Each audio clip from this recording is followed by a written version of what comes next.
C'est le chlorure de mercure qui a servi à la fabrication de ce médicament homéopathique. À la base, c'est un produit minéral toxique qui, absorbé, provoque des lésions inflammatoires, des ulcères et des hémorragies. Étonnant. La prise de quelques doses homéopathiques de ce composé coïncide chez ce patient avec la disparition de symptômes analogues à ceux d'une intoxication par cette même substance.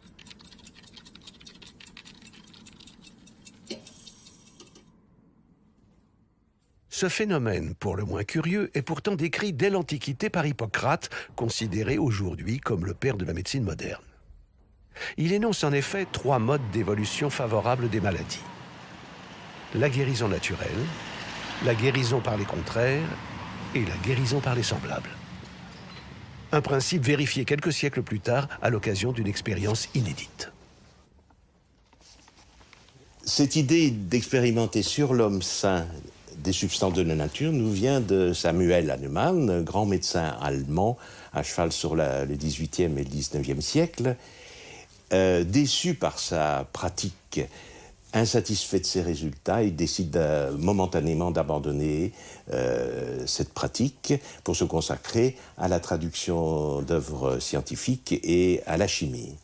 Lisant la matière médicale de Cullen, il tombe sur l'écorce de quinquina, qui était un grand médicament utilisé pour les fièvres à l'époque, et l'idée lui vient d'expérimenter, lui, en pleine santé, cette substance, et il s'aperçoit qu'il se crée un état fébrile de fièvre avec quantité de symptômes qui ressemble étrangement à un état d'impaludation. Il va donc répéter cette expérience. Il va la répéter sur son entourage et il va également commencer à tester des tas d'autres substances naturelles. Aujourd'hui encore, on expérimente, on teste des milliers de substances de par le monde.